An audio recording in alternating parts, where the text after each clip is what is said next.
friends, and welcome back to my channel. My name is Maria. If this happens to be your first time visiting, welcome to Siempre Infinitos DIY. If you have not subscribed to my channel, I really hope you consider doing so. This will help my channel grow. Today I would love to share with you how I made this beautiful popcorn and chocolate cake. So with all of that being said, let's begin. Here I have 6 disc styrofoam or 6 styrofoam discs that I glued together. Now I'm going to start to roll out my clay, and I believe this is the color cream. You want to make sure not to roll it out too thin. Also, you want to make sure that you add or that you have your roller pen ring guides. Apparently I forgot to add mine. Okay, so once I have my entire clay rolled out, and then I'm going to go right ahead and add it to my piece of cake here. I want to make sure that it reaches all the way down to the bottom, and then I'm going to begin to trim away any extra clay. Anything that you see there folded is what I'm actually going to be cutting or trimming. And then what I'm going to do is I'm going to flip my cake to the side, and then I'm going to start to pull lightly on it. You want to make sure that not to pull too hard, because otherwise you'll rip it. If it does happen, which you see there that it happened to me, it's okay. Just rub those two pieces back together. Your clay is soft, so it will be just fine. And then I'm just going to begin to roll back and forth, pulling upward with my palm of my hand. I'm going to be rubbing that down, rubbing it in, and then pulling up, if that makes any sense. And then I'm just going to continue to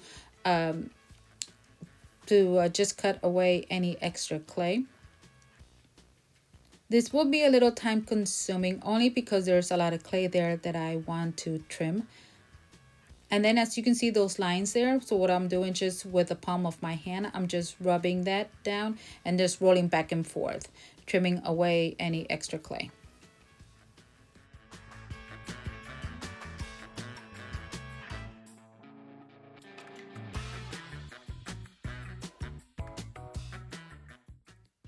Okay, so once I am satisfied with my piece, then what I'm going to do right on the edge, I am going to be adding some tacky glue just to secure that. A lot of times I don't do that, but it really depends on what I am making. But again, it is optional to you if you choose to add glue. Keep in mind, for anyone that is new to using clay, once your clay dries, it will shrink about an inch to an inch to an inch and a half. So it really depends on you if you want to add glue or not. Okay, so once I have all of my piece all rolled up and glued, I'm going to set it to the side because I want to start now working on the icing. So for the icing, I am choosing the color skin, and then I am going to be using the plastic cookie cutter that you see there on the side, that blue cookie cutter. Now to my cookie cutters, I like to add baby oil. This helps for the clay to pull up away with a cleaner cut, if that makes any sense. When it comes to the cookie cutters, if it's made out of metal, then I really don't do that. I don't add baby oil. It's just to the plastic ones. And as you can see, that's the reason why, because there's always clay left behind, especially to cookie cutters that are like this, so close. There's like smaller gaps. But anyway, so yeah, baby oil a lot of times helps as well. Want to go off subject real quick and thank all of my new subscribers. Thank you so much for joining my journey.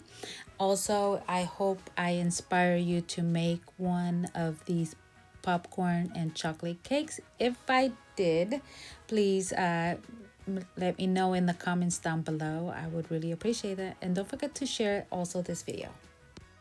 Okay, so here's another tip for my newbies. So always keep in mind that whenever you're using soft clay and you combine 2 different colors of clay, keep in mind that they will get stuck. And for you to pull them apart, it's going to rip those clays apart, and it's just going to mess up your whatever creation that you're making. So you want to make sure that whenever you combine those two, they are exactly where you want to place them at, and the exactly colors that you want to combine. Now, as you saw, I did not add any glue because my clay is soft, so it's going to stick to my other piece just fine. So now I'm going to show you how I made my waffle cone. I pre-made one already, so I'm going to show you how I make this one.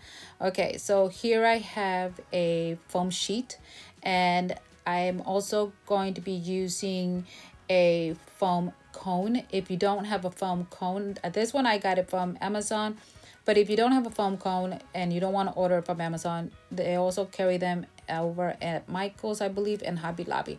This cardboard cone that I have there, I got that from Hobby Lobby, and it was during their Christmas time when they bring out their supplies for Christmas. That's when you can really find them there. They usually sell them like in packs. So I'm using here this design or decorative scissors because of the little cute design there. You don't have to do this part. I was just being extra, just to be honest with you. So I'm going to be using this pastel crayon, and then I'm just going to draw some lines in there, try to give it that waffle cone look to it. And I'm just drawing about maybe about a half an inch apart from each other, and then I'm just gonna go draw them one way and then turn my foam sheet the other way and do like, I guess, diamond shapes, which you'll see in a bit. I'm actually surprised that this came out perfect, because I have done this so many times and I could never get it right, and this one just came out perfect to me. All right, so once you get this, your pattern already drawn out and everything, you're going to use hot glue. Do be careful when you're using hot glue. I don't know how many times, if you're clumsy like me, if you're clumsy like me, you want to be careful not to burn yourself, okay? And then what I just went ahead and did is I just went ahead and added some hot glue to my foam sheet, not the foam styrofoam. Right there where it folds over, that's where you want to add your glue, and then you just want to hold it there for a bit. Sometimes what I do, if I have something else that I need to do, if I have a big project, then I get rubber bands and I wrap that, and it holds it in its place until it completes dries. If you cannot afford to stay there and hold that piece together until it completely dries. Okay, so that's how easy it is to make a waffle cone from styrofoam and a foam sheet. So here on the edge on mine, as you can see there, it was way too small, so I'm okay with that. I'm actually going to add some clay to that. So here I have, I believe this is an inch and a half, if not an inch and a half styrofoam, but I'm actually just going to I'm going to cut it in half because I just need a half of it. And whenever you cut styrofoam, this is from all of my newbies, you want to make sure that you pick up all of that debris that the styrofoam drops, because if you do not, it's going to get stuck to your clay and it's going to be noticeable. Even if you try to pull it off, is and you still manage to not clean or not take everything off, it's still going to be noticeable no matter what. So you want to make sure you always have a clean surface, okay? Especially if you're using styrofoam. You have no idea how many times I had to throw away clay because I always think that I clean it, and it's just, as you saw there in the beginning, I was wiping my table because I had actually somehow managed to get some in my clay. Anyways, so as you saw there, I used a pizza stick, and then I just sticked it in my cone to keep it in place. You also maybe want to use some tacky glue just to secure that, and added some clay there on the edge. Now I'm going to be adding my popcorn. So the way I make my popcorn, I'm going to use a piece of yellow and a piece of white clay, and I'm going to just blend those two colors together. Now I already went ahead and pre-made some, so I'm just going to show you how I made one. So keep in mind, popcorn is not perfect, it's not perfect round shape. So I just used one hand, made a ball, and then made 4 little small balls, and then I put them all together right next to each other using my stylus tool. I just press down, as you see there. This is how I put them together. You can put them like 4, you can do 3, or you can do some on the opposite side of the popcorn. And then right on the edge, I just pressed those, made them thin, and that's how easy it was to make a popcorn. Okay, so now I'm going to be adding my popcorn to my cake. Now I'm not going to add the entire popcorn. I'm just going to add some because I still want to add other pieces, and that's going to be my chocolates and my candies.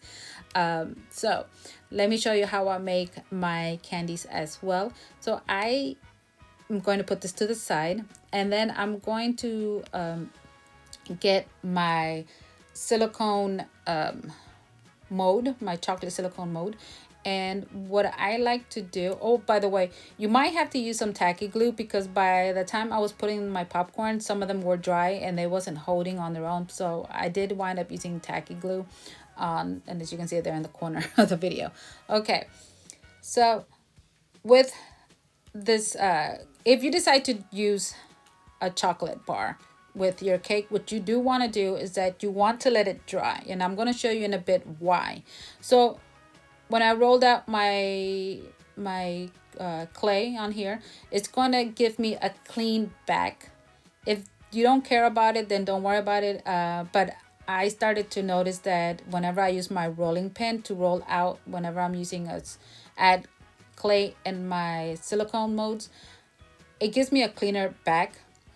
And so I just started using that. Now this is the reason why you want this to dry overnight, at least a couple of hours, because watch, it's going to bend over. And this is for the newbies. You see how it's bending over? I don't want that. So I'm gonna let that clay dry for a bit now. Because this is a video, I did make some of these in advance, and once I let them dry, I went ahead and cut them. You can also cut them before they dry, and just put them to the side. And the reason I let them dry is because when I put them up on my cake, they're not gonna bend over, they're not gonna bend back or whatever. If some of them are still somewhat soft, you can add them on the side of your cake, which I'm going to be doing that, like on the wall of the cake.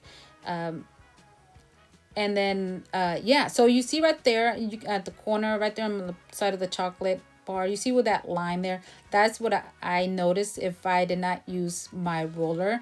And if that doesn't bother you, then go for it. But if it does bother you, use your roller when you're rolling out your clay, when you're adding your clay to your mold, and it'll prevent those lines. So now I have some pieces of chocolate. I'm just gonna go right ahead and glue them everywhere. I have some other heart chocolates as well. I'm going to be adding those also. And yeah, so you can see how easy it was just to make. This reminds me of the little stores in the mall where you would go in and they would have all sorts of popcorn flavors.